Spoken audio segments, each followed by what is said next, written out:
नमस्कार दोस्तों, भारत एक सोच देख रहे हैं आप। दोस्तों, जयंत चौधरी को लेकर अब कई सवाल खड़े होने लगे हैं। सवाल है कि पश्चिमी यूपी में जयंत चौधरी का जादू नहीं चला। क्या जयंत चौधरी का रुतबा पश्चिमी उत्तर प्रदेश में अब कम होता दिखाई दे रहा है या फिर खत्म हो चुका है? क्या जयंत चौधरी का एनडीए में आने का फायदा बीजेपी को नहीं मिला? ये तमाम सवाल खड़े हो रहे हैं दोस्तों। 24 का चुनाव हो चुका है, नतीजे समाजवादी पार्टी के पक्ष में आ चुके हैं। खासकर पश्चिमी उत्तर प्रदेश की बात करें, जहां से जयंत चौधरी के एनडीए के साथ आने के बाद कहा जा रहा था कि बीजेपी यहां पर बड़ा खेल करने जा रही है। जयंत चौधरी को अपने पाले में लाकर भारतीय जनता पार्टी पश्चिमी उत्तर प्रदेश के किले को जीतने की पूरी कोशिश कर रही थी, लेकिन जब नतीजे सामने आए तो एकदम उलट समाजवादी पार्टी और इंडिया गठबंधन ने अच्छा प्रदर्शन किया। उत्तर प्रदेश की राजनीति में कई सीटों पर हार का सामना करना पड़ा भारतीय जनता पार्टी को। अब बीजेपी के नेता ये खुलकर कहने लगे हैं दोस्तों कि जयंत चौधरी का बीजेपी के साथ आने का किसी भी तरह का कोई फायदा होता नहीं दिखाई दिया 2024 के लोकसभा चुनाव में। दोस्तों, यह बयान दिया है मेरठ की सरदना विधानसभा सीट पर विधायक रह चुके संगीत सोम ने।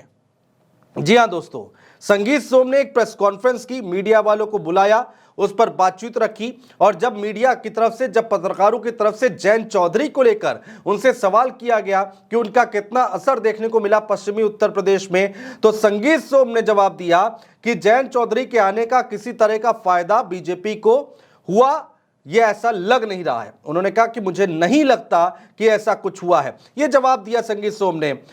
संगीत सोम ने एक बात और बोली दोस्तों, उन्होंने कहा कि जो सीटें हम जीत रहे थे वो भी हार गए। जरा सुनिए संगीत सोम का जयंत चौधरी को लेकर बयान।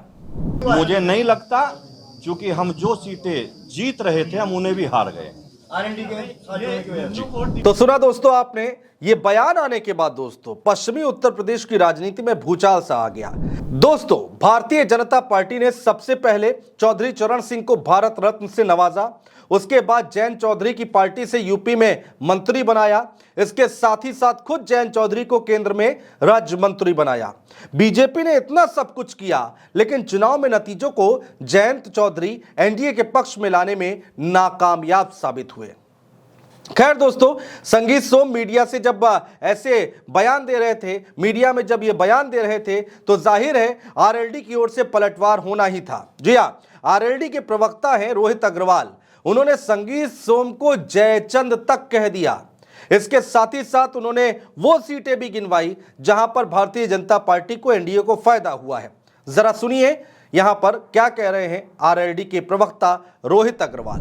माननीय जयंत चौधरी जी ने जिस सीट पे कदम रखा वो सारी सीटें एनडीए गठबंधन जीत गया। जैसे कि कुछ सीटों के मैं नाम ले दूं, बागपत, बिजनौर, मेरठ, अमरोहा, बुलंदशहर, गाजियाबाद, नोएडा, अलीगढ़, हाथरस, मथुरा, फतेहपुर सीकरी, आगरा, अलवर, बीकानेर, फरीदाबाद, जिस भी सीट पे माननीय जयंत चौधरी जी ने प्रचार किया उस सीट के ऊपर एनडीए गठबंधन जीत के आया। स्पेसिफिकली मुजफ्फरनगर सीट की अगर मैं बात कर लूं, जहां पे कुछ लोग अपनी व्यक्तिगत महत्वाकांक्षा के कारण और अपनी निजी कुंठा के कारण राष्ट्रीय लोकदल के ऊपर कहीं ना कहीं इल्जाम लगा रहे हैं कि राष्ट्रीय लोकदल उतना सहयोग नहीं कर पाया भारतीय जनता पार्टी का। सबकी सच्चाई ये है कि वहां पे भाजपा के खुद के कुछ जो नेता, जिनको जनता ने 2022 में नकार दिया था, वो अपनी विधायकी भी हार गए थे। संगीत सोम जैसे नेता, उन्होंने जयचंद का काम किया और पूरी तरीके से उन्होंने खुल के विरोध किया भारतीय जनता पार्टी का, जिसके कारण भारतीय जनता पार्टी मुजफ्फरनगर में हारी। मुझे लगता है कि इन लोगों को अपनी स्वयं की समीक्षा करनी चाहिए। ऐसे जयचंद बन के आप अगर स्वयं की पार्टी को ही कमजोर करते हैं तो फिर धरातल पे आपका कोई अस्तित्व जनता छोड़ने वाली नहीं है। तो सुना दोस्तों, एक तरफ संगीत सोम कह रहे हैं कि जयंत चौधरी हमारे किसी काम के नहीं, वहीं रोहित अग्रवाल कह रहे हैं कि संगीत सोम अपनी निजी कुंठा जाहिर कर रहे हैं, निजी कुंठा निकाल रहे हैं। जयचंद कह रहे हैं संगीत सोम को रोहित अग्रवाल। लेकिन दोस्तों, अब सवाल यहां पर यह उठता है कि क्या वाकई जयंत चौधरी का असर पश्चिमी उत्तर प्रदेश में कम हो गया है, पश्चिमी उत्तर प्रदेश में खत्म हो गया है?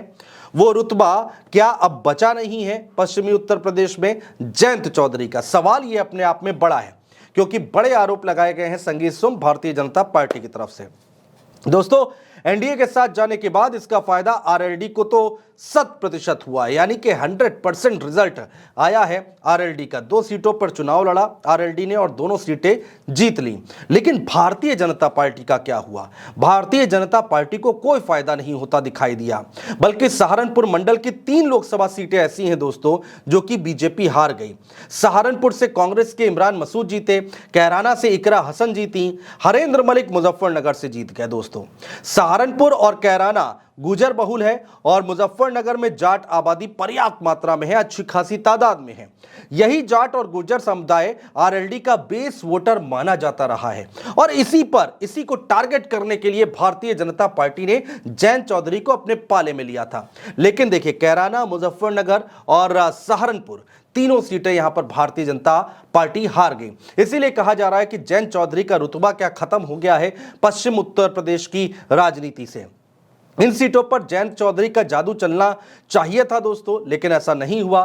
पहले चरण में जिन 8 सीटों पर मतदान हुए हैं दोस्तों, उसमें से 6 सीटें भाजपा हार गई है। जी हां, केवल 2 सीटें यहां पर बीजेपी पश्चिमी उत्तर प्रदेश में पहले चरण में जीतने में कामयाब रही। उसमें से एक है बिजनौर की, जो कि रालोद के खाते में गई थी, वो रालोद ने जीत ली, यानी जयंत चौधरी ने जीत ली।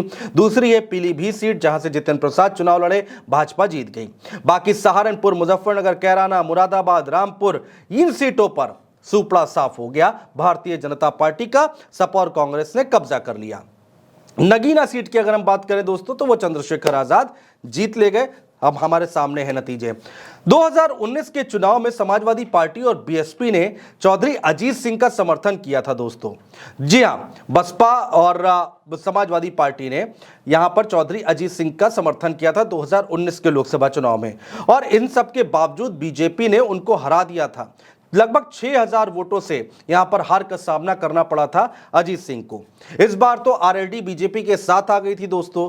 तो यह माना जा रहा था कि इस सीट को, यानी मुजफ्फरनगर सीट को, भारतीय जनता पार्टी, संजीव बालियान आसानी से निकाल लेंगे। लेकिन नतीजा आया तो हरेंद्र मलिक चुनाव जीत गए दोस्तों।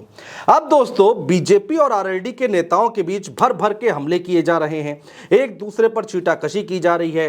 कोई कह रहा है कि ये जयचंद हैं, कोई कह रहा है कि इन्होंने चुनाव हरवा दिया, एक दूसरे पर ठीकरा फोड़ा जा रहा है हार का। दोस्तों, चुनाव से पहले तो जयंत चौधरी को बीजेपी ने सिर आंखों पर बैठा कर रखा था। जो ख्वाहिशें थी जयंत चौधरी की, वो सारी पूरी की भारतीय जनता पार्टी ने। चुनाव हुआ, नतीजे बीजेपी के पक्ष में नहीं आए। अब देखना बहुत दिलचस्प है दोस्तों कि भाजपा सरकार बनने के बाद क्या जयंत चौधरी को वही इज्जत मिलती है जो चुनाव से पहले मिल रही थी। हालांकि इसकी एक झलक हमें देखने को मिल गई थी दोस्तों, जब एनडीए की बैठक हुई थी, उसमें जयंत चौधरी को मंच पर जगह नहीं दी गई, बल्कि सारे घटक दल जो थे वो मोदी जी के साथ मंच पर एक साथ एक फ्रेम में दिखाई दे रहे थे।